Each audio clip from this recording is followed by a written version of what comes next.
Hubo un tiempo que el uso de la primera persona en la narrativa servía para fomentar la formación de mujeres y hombres.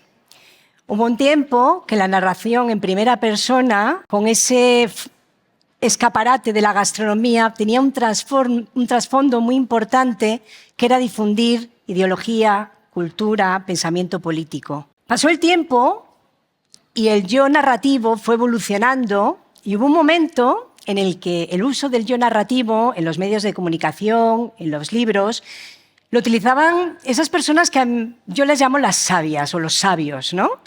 Que eran esas personas que tenían un nivel intelectual y cultural capaz de poder sostener un criterio, una crítica, un comentario, una opinión.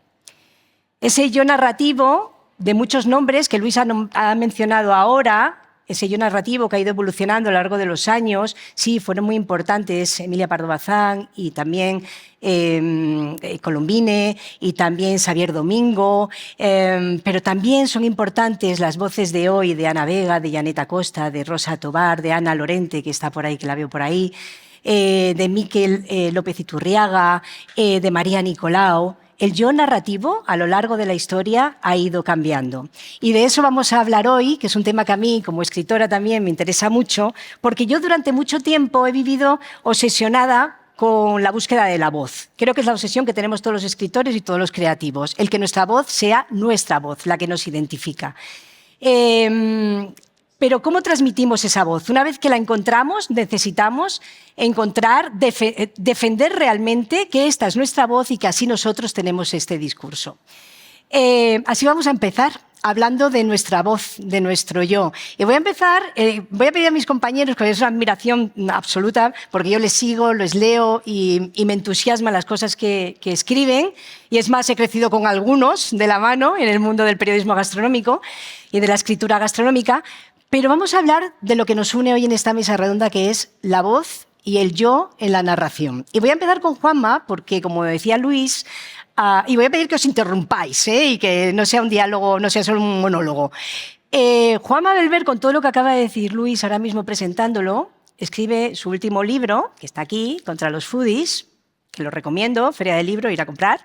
Y resulta que el primer capítulo que escribe Juanma es: hola, soy Juanma Belver, soy esto es lo que he vivido, esto es lo que soy, y eso es con el arranque. Juanma, tu yo narrativo. Uf, si empiezo a hablar yo, igual se acaba la mesa redonda. No, hombre, no, para eso estoy yo. Tú interrúmpeme. Vamos a ver, el porqué de ese prólogo presentándome, un poco Let me introduce myself, como decía la canción de los Stones, tiene que ver con la pérdida de un amigo. Yo quería que hubiera hecho el prólogo Víctor de la Serna, y Víctor de la Serna se nos fue antes de que se cerrara la edición y de que pudiera mandarme unas líneas, y no quise sustituirlo. Entonces encontré un artículo que yo había escrito en Siete Caníbales cuando se fundó aquella publicación, que es una publicación magnífica, con una idea muy libre del periodismo gastronómico. No sé si lo escribí en el 2007 o en el 2008... Y me lo releí, y es que tenía toda la vigencia hoy en día. Así que le cambié unas cuantas frases de arranque y unos cuantos datos y lo metí. Porque me pareció que servía, que en el fondo se trataba de presentar quién era yo y por qué había seleccionado una serie de artículos para el libro Contra los Foodies. En cuanto al tema del yo, a ver, a mí me recuerda a un autor que hizo un libro que se titulara Ahora les hablaré de mí, o Ahora hablaré de mí mismo. Bueno, pues yo creo que es un tránsito en el periodismo. O sea, yo me he formado 5 años en la facultad, en el edificio brutalista maravilloso de la Complutense, y ahí te enseñaban las 5 W, te enseñaban la pirámide invertida, te enseñaban todas las cosas que tiene que tener marcadas un periodista, ¿no? Y desde luego adjetivar lo mínimo, adverbios los mínimos, no empezar una frase con un complemento, lo típico. Y jamás usar la primera persona, jamás. Y así me pasé la vida escribiendo de gastronomía. Mi primer artículo fue en el año 91 en Diario 16, hasta la semana pasada. ¿Cuándo me atreví a usar la primera persona? Cuando dejé de ser periodista. Cuando dejé de ser periodista, la crisis de los medios de comunicación y también un cambio personal en mi vida, que dejé de confiar en el periódico en el que había trabajado tantos años, concretamente en la dirección, pues me llevó a dedicarme a otras cosas, al comercio y últimamente a la consultoría. Y cuando me llamaron para volver a escribir, me dijeron, pero no escribas como un periodista, cuéntanos anécdotas tuyas, cuéntanos vivencias. Llevas 30 o 40 años recorriendo el mundo y comiendo en todos los sitios y bebiendo todo, cuéntalo tú, opina. Y desde entonces ya solo hablo de mí. Soy un pesado. No sé, yo me siento muy identificada contigo, Ignacio. ¿Has vivido algo parecido a todo esto? Estamos 4 generaciones distintas sentadas en esta mesa, ¿no? Esta supuesta mesa. ¿Tú qué opinas de lo que está diciendo Juanma?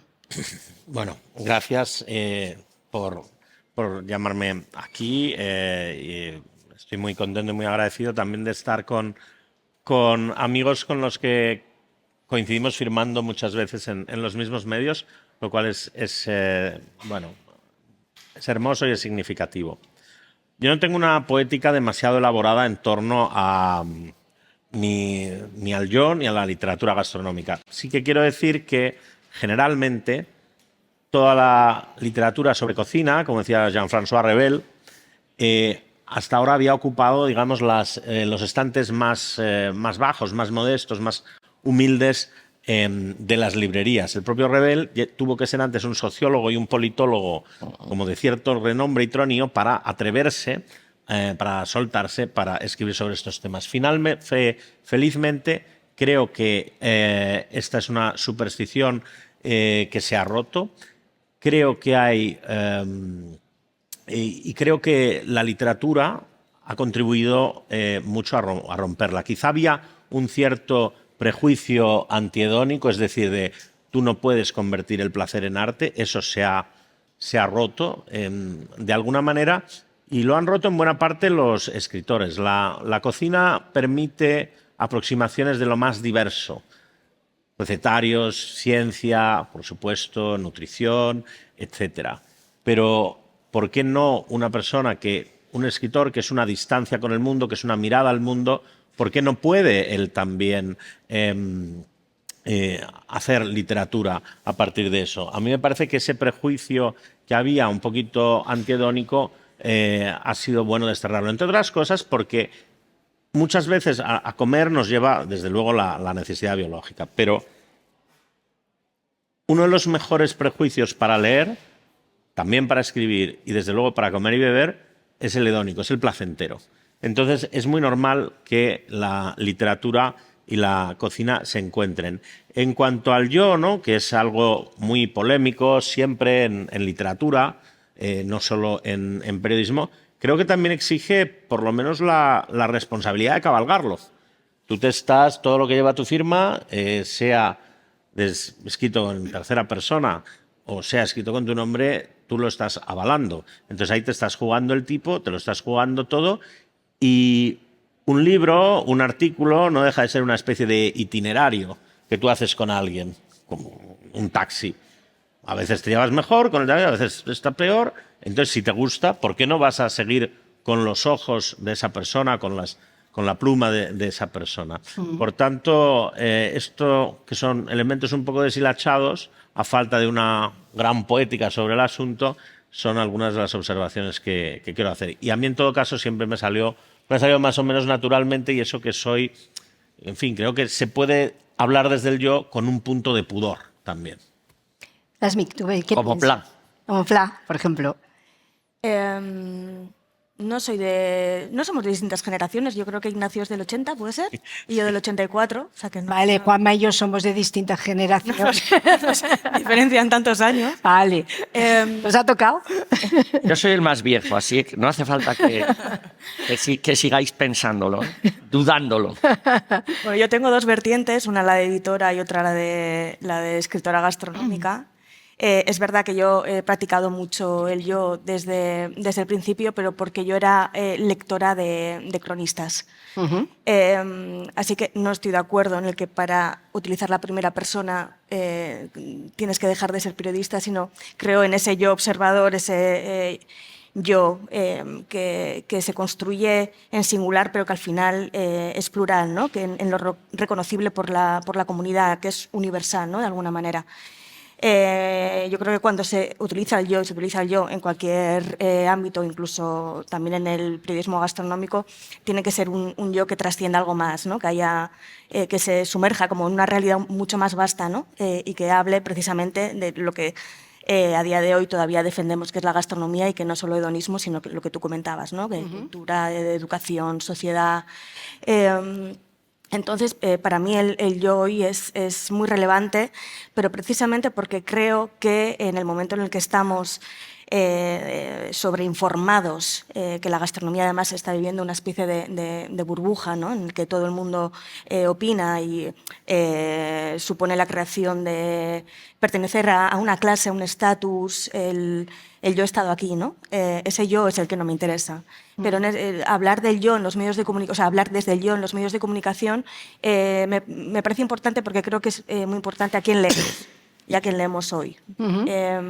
Porque al final, por mucho que busquemos la objetividad, la podemos perseguir, podemos acercarnos lo máximo posible a ella, pero yo creo que la objetividad no existe si existe el intento de llegar a la objetividad. Pero al final todos escribimos desde nuestra propia cartografía, ¿no? Desde nuestras aristas, ¿no? No escribe lo mismo Ignacio que lo que escribo yo, o lo que escribe Juanma. Entonces, creo que es importante por eso saber a quién estás leyendo.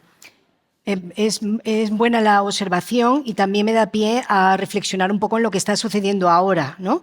El yo es importante, pero yo soy de la línea del periodismo y de la escritura. Yo hice literatura antes de estudiar periodismo, hice filología, y había una narrativa y una narración que iba siempre en ese el que mira desde fuera, ¿no? Y que considera que hay un hecho noticiable o hay un hecho digno de narrar, tanto en narrativa literaria como puede ser en el periodismo, y que nos permite narrar. Pero a mí el yo lo viví como Juanma, porque de repente nos vimos como ahora tenemos que narrar en primera persona, y mi frase siempre era: ¿pero a quién le importa lo que yo vivo, no? O lo que yo hago. O sea, esa es la historia.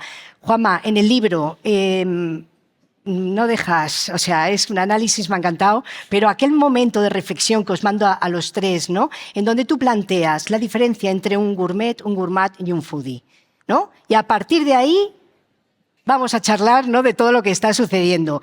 Esto tiene en relación con lo que acaba de decir Lasmi, que es esos nuevos yos que están narrando en plataformas diversas, y que es la realidad del yo narrativo que yo estaba diciendo antes, de ese yo de los años 50, 40, 30, ¿no?, a cómo ha ido evolucionando al yo de ahora.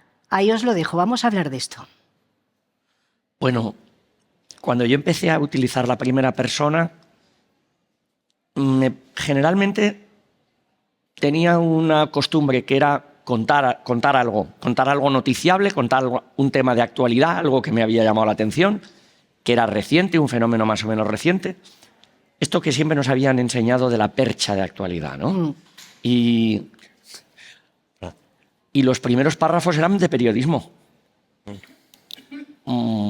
con cierto estilo propio, pero de periodismo, casi de reportaje. Y ya después de 5, 6 o 7 párrafos me atrevían a decir yo, y a contar una anécdota, y a contar una vivencia, o a contar una opinión. Pero primero ponía en situación sobre un tema que me había llamado la atención. Me tengo que atrever un día a arrancar con la primera frase. Pero... Bueno, en tu libro lo haces, ¿eh? En tu libro lo haces. Ya, pero es un libro. Bueno. Es un libro. Y en los siguientes también lo hago. Ya tengo entregados 2 libros más de gastronomía en 2 editoriales firmados. Y ¿cuándo hay que parar con el yo? Cuando hay que dar voz a otros. A mí me encanta citar.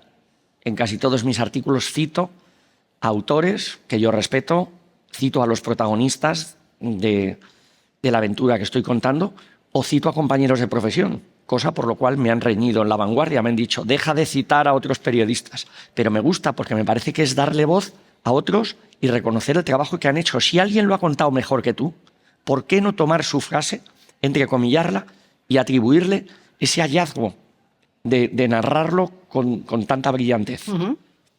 Ese estilo, además, que yo he visto, me ha parecido como un cierto paralelismo, entre comillas, la manera de narrar de vosotros dos, de Ignacio y de Juanma, porque partís de una cotidianidad, de unas experiencias vividas, ¿no? Para contar, ¿no?, la experiencia vuestra, pero a la vez contar qué estaba sucediendo en ese momento determinado. Ignacio, tú hablas de restaurantes, de vinos, de experiencias propias, pero todo lo llevas a un campo, desde tu mirada, a un campo mucho más generalista en Comimos y Bebimos, por ejemplo, ¿no? O sea, en general creo que siempre es bueno tener el prejuicio de que el yo, aunque esté presente, sea un yo lo más informado posible. Es decir, no es lo mismo escribir desde un yo desarropado de saber, sí, que desde un yo con experiencia, que desde un yo que se ha hecho a través de muchas otras voces, desde un yo que ha querido arraigar quizá en una tradición, etcétera, ¿no? Es una cosa muy curiosa esto que ha dicho Juanma de la percha. La percha es algo que obsesiona siempre en los periódicos. Nadie que no sea periodista sabe que una percha es una excusa, un pretexto para hablar de algo en un periódico. Para la gente la percha es, bueno, donde pones la chaqueta. Entonces, la gente no necesita perchas. La gente, leer es al principio un acto de credulidad. Tú viene algo, luego ya enseguida entra tu inteligencia y ya dices, esto me lo creo, esto no, esto qué hace aquí, esto no me gusta, cualquier cosa. Pero tú no necesitas unas perchas de actualidad tremendas. La gente lee cada vez más, sobre todo estos medios, estas revistas, estas cosas, por el placer de leer, por el placer de aprender, que es una avidez que hay gente que se resiste a dejar ir, felizmente. Luego, también quería decir a mí una cosa que me gusta mucho, que tiene que ver con la mezcla de, se ha hablado aquí de gastronomía y artes, de gastronomía... me gusta mucho lo que tiene que ver con la cocina y los libros y la tradición literaria de la escritura. Al principio he dicho que estaba como en las baldas más humilditas. Sin embargo, aunque podamos pensar que la tradición moderna, porque al principio tenemos desde la Edad Media recetarios y gente que escribe sobre cocina, aunque la tradición española de escribir sobre cocina sea relativamente reciente, es extraordinaria. Quiero decir, ya nos estamos acostumbrando mucho a citar a Luján, Perucho, Pardo Bazán como si fuesen... o sea, como si... y son extraordinarios. O sea, son unos escritores de un relieve y de un nivel europeo y que además escriban de cocina, también escriban de otras cosas, que está bien poder emparentar la cocina con otras artes del gusto y de afrontar la vida con la... bueno, desde un punto... desde un refinado... desde un cierto refinamiento, voluntad estética. Eso es algo que a mí también me gusta en esa tradición. Y además me gusta que digas esto porque LASMIC ahí sí que yo creo que tú tienes mucho que contar. Uno de los proyectos que LASMIC ha llevado con Col & Col, Col & Col es una editorial pequeñita, sí, bueno, para mí es muy grande porque hacen cosas muy bonitas y muy grandes, lleva 10 años, una cosa así, un poquito más quizás, pero hace cosas muy interesantes y muy pensadas y con una apuesta muy arriesgada. Ahí entras tú, ¿no?, apoyando el proceso de edición, que también es un proceso muy bonito y muy creativo, y tu primer proyecto con ellos fue los mejores relatos gastronómicos, algo así. Lo de mejores es para ponerse los pelos como escarpias. Pero es interesante lo que dice Ignacio porque de repente rescatas textos, ¿no? Rescatáis textos, creo que con Jorge Gutián también, rescatáis textos que merecen la valía de ser publicados en unos volúmenes, ¿no? Cuéntanos este proyecto y estas nuevas voces, ¿no?, que hay dentro del mundo de la gastronomía. El libro se llama Escribir gastronomía. No fue el primero fue la colección de ensayo, Hojas de Col. Hojas de Col. En la que yo precisamente busco yoes. A mí me gustan mucho esos yoes que nos ayudan un poco a reflexionar, ¿no? Y la colección está funcionando muy bien, estoy muy contenta, pero Escribir gastronomía ya se ha dejado de hacer por ahora. Este proyecto nace en un congreso de periodismo gastronómico que organizó The Foodie Studies, el máster que ahí está Janet, ahí está la directora, en el que yo también doy clase. Y ahí surgió esta pregunta de por qué en España no valoramos todavía la literatura gastronómica, ¿no? Así como si hacen en Norteamérica, por ejemplo, tienen varias de Best American Food Writing, tienen los James Beard, tienen muchos premios, ¿no? que valoran ese trabajo. Y entonces, bueno, pues yo había empezado con la editorial y propuse este proyecto. Y cada uno de los volúmenes ha estado curado por una persona diferente del mundo de la gastronomía y bueno, eran 27 textos en español, tanto de España como de Latinoamérica. Bueno, cada volumen ha sido un trabajo de horas y horas y horas de búsqueda, de lecturas. Y la intención era eso, ¿no? Ahora que es todo tan efímero con lo digital, que los textos duran un día y si ya duras una semana ya es una barbaridad, era llevarlo al plano físico, ¿no? y ayudar a ese valor, ¿no? A que subiera lo que decía Ignacio, ¿no? De que no estuviera en la estantería de abajo, sino que fuera subiendo, ¿no? Y bueno, ahí salieron voces extraordinarias, para mí desconocidas en muchos casos, que cuando empiezas a tirar del hilo y tirar, pues das con medios que desconoces, das con periodistas jovencísimos que hacen un trabajo excepcional, que probablemente muchos además no se dediquen al 100% a escribir sobre gastronomía, pero que sí habían tocado el tema de manera transversal, lo que nos daba pie además a demostrar todo lo que conlleva, ¿no? la gastronomía. Y entonces hay temas muy duros, hay temas, no había muchos temas hedonistas, pero sí había muchos temas de bueno, pues cómo es comer en una guerra, la pobreza en Cuba, lo que tenía que hacer una madre que contaba en primera persona cómo intentaba repartir los huevos entre ella y sus hijos o sea, bueno, había historias que seleccionábamos porque precisamente metían un poco el dedo en la llaga, ¿no? Generaban mucha fricción. A mí me parece que son libros importantes, pero bueno, es verdad que es un libro muy de nicho, muy de nuestro sector y bueno, pues ha costado, ¿no? Ha costado, aunque a mí me parece un proyecto que es precioso. No sé si te he respondido. ¿Te has respondido a ti misma? Sí. ¿Puedo añadir algo? Claro. Yo creo que es muy importante, por un lado, la labor de no solo de difusión, sino de dignificación del género que hace que esté en libros. Quiero decir, muy bien los blogs, muy bien las webs, muy bien Instagram, etcétera, pero realmente que estas cosas pasen al libro es algo muy notable. Además, los libros donde la gente invierte un tiempo de su vida muy valioso, digamos, realmente llegan en general mucho más hondo que lo que se publica en web, incluso en papel, pero que puede dar digamos, unas respuestas más inmediatas. Pero el libro llega, curiosamente, bueno, es un pozo con mucho más legitima, ¿no? De alguna manera. Sí, sí, el libro permanece y dignifica. Claro. Sí, sí. Y hay y luego quería decir que en un momento en el que hay, felizmente, tanta información sobre gastronomía, el yo puede ser una herramienta, de la mirada del crítico, la mirada del erudito, la mirada del escritor, de quien te fías, precisamente para guiarte, ¿no? en esto. Yo, por ejemplo, sé que hay un tipo de web que no voy a citar, es muy célebre, donde dan reseñas de hoteles y de restaurantes. Yo jamás la miro, si la miro es para decir aquí no voy, etcétera, ¿no? Sin embargo, miro a otros señores y digo, de este señor, si ha ido aquí, me fío completamente. Entonces, el yo también sirve, en estos casos, es casi de utilidad pública. Entonces, quizás deberíamos usar más las redes sociales para hablar con más fundamento, ¿no? Y crear esa opinión que luego la gente te busque a través de un libro.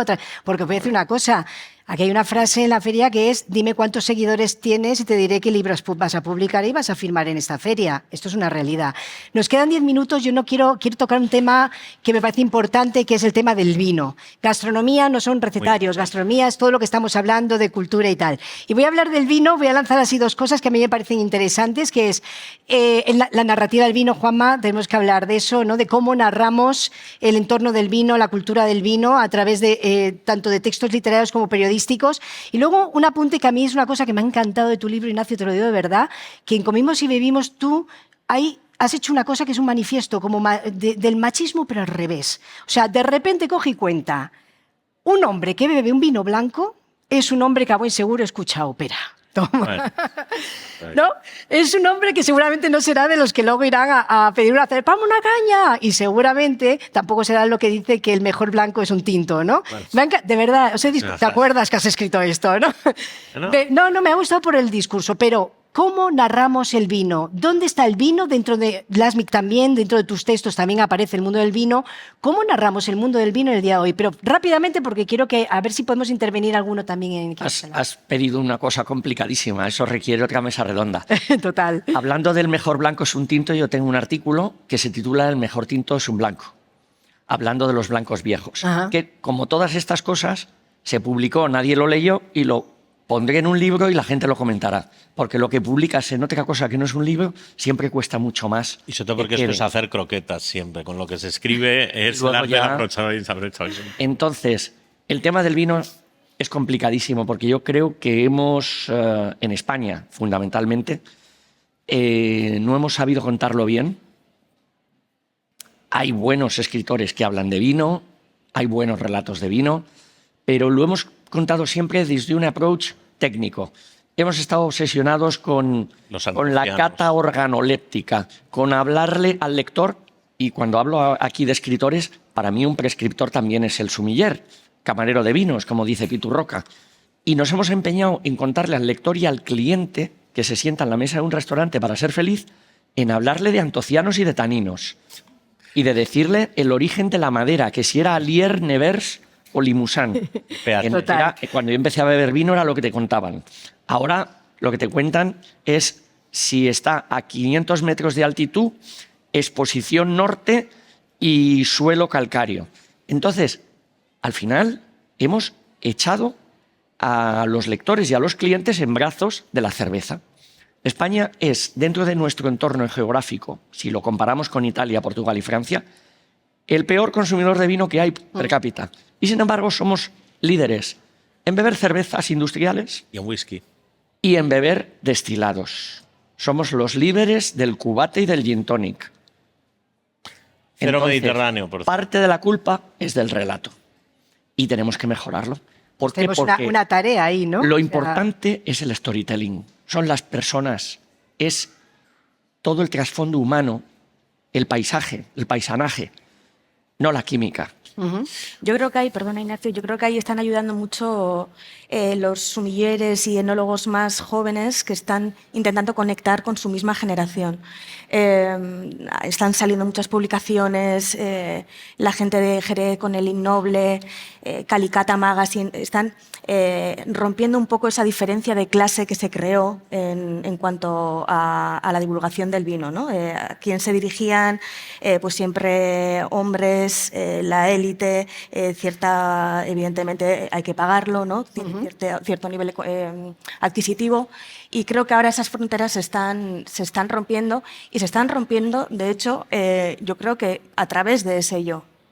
Que se están hablando, no es lo mismo decir este vino tiene fruto rojo, madera, tal, o decir yo encuentro aquí esto y esto y esto, y abre a una puerta que encuentras tú, ¿no? Es como que de repente esa conversación se ha generado, antes era una imposición. Sí. Desdramatizarlo un poco también, quitarle solemnidad. Yo entiendo que hay mucha gente que se enfrenta a una carta de vinos en un restaurante y casi parece un tribunal de oposiciones, ¿no? Dices, ¿Qué pido aquí? Creo que está en relación...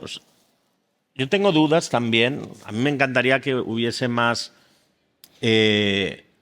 conversación sobre vino en los medios de un modo mucho más directo y natural, como la puede haber en el mundo anglosajón, con figuras como Jancis Robinson, como Eric Solomon, etcétera, que te cuenten una historia de vino, Eric Asimov. En efecto, Eric Solomon es un importador, ¿no? Sí. Bueno, entonces, todos te han entendido.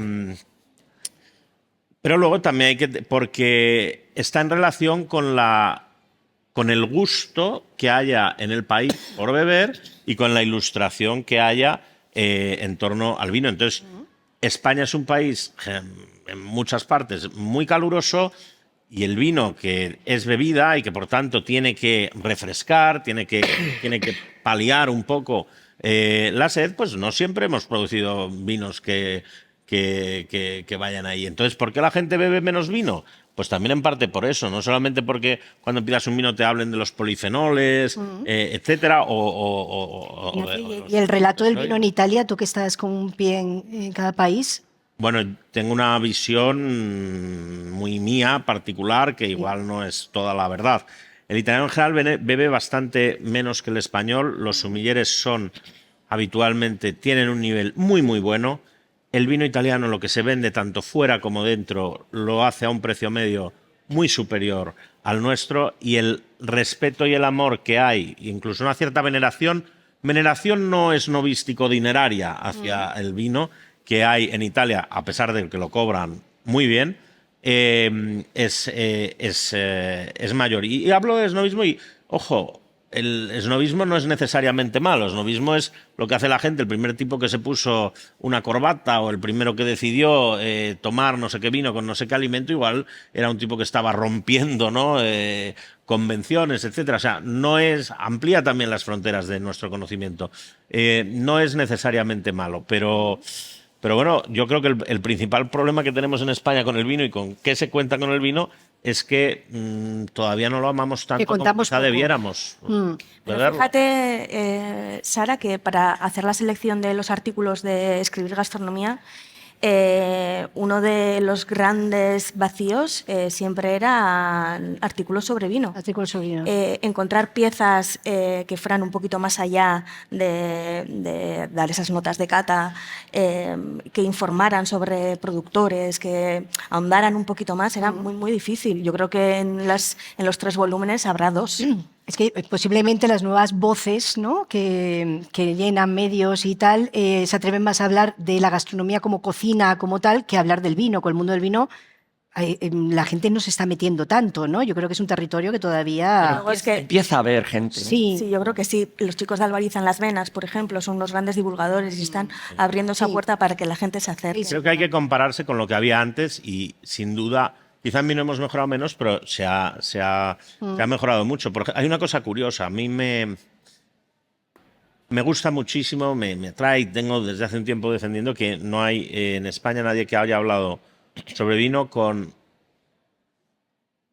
la calidad con que lo ha hecho, digamos, Álvaro Cunqueiro, que es un hombre que posiblemente eso no sabía que era un sulfito, ¿no? Y sin embargo, tú le oyes hablar de la taberna, no sé qué, el Bocoi de Valdeorras, no sé, cuando lo hacía en una época en la que el Valdeorras se bebía en Valdeorras. Claro. Por cierto, o sea, ni siquiera... Es extraordinaria la sensualidad, la capacidad de descripción, para al final lo que quiere toda la gastronomía, la literatura gastronómica, que es llevarte a comer y a beber realmente, ¿no? Al sitio, es muy claro. transitiva, sí. Nos quedan muy pocos minutos. Y el no sabía. Esto pasa volando. No sé si alguien quiere decir algo brevemente. Janet, que estás por ahí, ¿qué tal? El yo gastronómico arranca primero de un yo literario y ahora que estabais contando, en el periodismo, en el siglo XVIII y en el siglo XIX se habla desde el yo. El cambio fue en el cambio del siglo XIX al XX, con la prensa de masas, que entonces se habla en tercera persona, ¿no? Se pone en valor la objetividad, para vender a masas, ¿sabes? Pero desde el siglo XIX se hablaba, por ejemplo, las crónicas de Russell de la Guerra de Crimea son desde el yo y son maravillosas, ¿no? Entonces es algo que hemos recuperado, el yo, cuando la prensa de masas se viene hacia abajo, ¿no? Por el otro lado, lo que es la prensa, o sea, lo que es la literatura, el yo, lo que se llama ahora no ficción, ¿no?, que puso de moda Nausgard, la no ficción la arrancaron las señoras desde los conventos, ahora que está súper de moda Instrucción de Novicias, ahí lo veis, ¿no? Pero ese relato de Santa Teresa, ese relato del yo, ese relato del sufrimiento, ese relato que tuvo interés porque se veía reflejada otras muchas personas en ese relato. Y no solo mujeres, sino también hombres, ¿no? Incluso estoy recordando a Nice Nin y sus diarios, ¿no? Muy leído y compartido por hombres, ¿no? Entonces, bueno, yo lo que quería contarles es que ahora tenemos una oportunidad maravillosa de observar el yo escrito por unas personas que suelen ser hombres y el yo escrito por unas personas que suelen ser mujeres, ¿no? No estamos todavía con el yo queer, que también sería muy interesante, ¿no? Pero bueno, vamos a ir atando cabos. Yo los leo a ustedes dos. De hecho, para mí el libro de Comimos y Bebimos de Ignacio marcó un poquito de ruptura de lo que era la inercia del yo gastronómico escrito por los hombres, porque Ignacio admite ciertas vulnerabilidades en su libro. Una masculinidad que empieza a ser un poco distinta, ¿no? Y es muy de agradecer, empiezo a verlo, tiene humor, y dije, wow, algo empieza a cambiar. Juanma fue el novedoso de aquella generación de periodistas que cubrimos, yo estaba en aquella época en la agencia EFE, que cubrimos el boom de la gastronomía de vanguardia en España. Era el hombre que ponía un poco de rock and roll al asunto, ¿no? Entonces, claro, es maravilloso.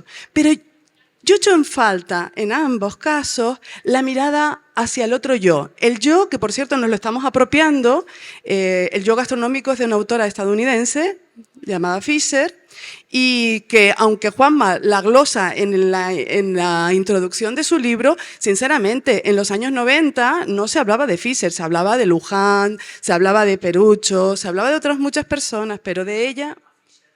O Mutnik. Yo tengo 3 o 4 libros de Fisher. Yo también he escrito Vale, pues sobre Fisher. pero no la leí yo nunca. Y le tenía los libros en inglés antes de que se Y en inglés también. Pero no era lo habitual. Es un por lo menos clásico. cristino, que era... Yo pienso, Janet, que, madre mía, qué aportación. Espera, que quiero terminar esto. Voy a cerrar rápidamente. Entonces, nos estamos apropiando de ese yo gastronómico. ¿Qué ocurre con ese yo gastronómico? Yo no me imagino ese yo gastronómico, sino es como dice Caparrós, desde la observación. La observación. Yo no imagino a Caparrós sin Leila Guerriero. O sea, yo no imagino que Caparrós ande por la vida sin leer a Leila Guerriero. Yo no lo imagino. Y son íntimos, muy amigos. se admiran, se leen. ¿Qué ocurre? Nos tenemos que leer los unos a los otros y referenciarnos. Los yo son distintos. La educación, las vivencias, el hedonismo, la comprensión del hedonismo desde un lado y desde el otro.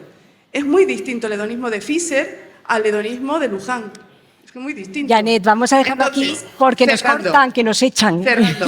No, creo que es una oportunidad buenísima. Hoy me he convertido desde el típico señor que viene aquí y te echa el discursito en el momento de las preguntas. Entonces, cerrando, lo que quiero decir es que le quiero dar la enhorabuena a la Real Academia de la Gastronomía por poner el foco en el relato, por poner el foco ahí. Son pasos que damos hacia adelante. Vamos a aprovechar la oportunidad de que sea un relato, ¿no?, que tenga en consideración los diferentes yoes, al margen de los egos. Así que nada, muchísimas gracias. Gracias, Janet, muchas gracias. Bueno, cerramos ya porque nos van a echar. Hay otra charla ahora. Vamos a abrir camino. Tú vas a publicar, tienes ya 3 libros ahí, pero vamos a mirar al futuro. No hemos reflexionado sobre Uno de muchas vino cosas. haré, ¿eh?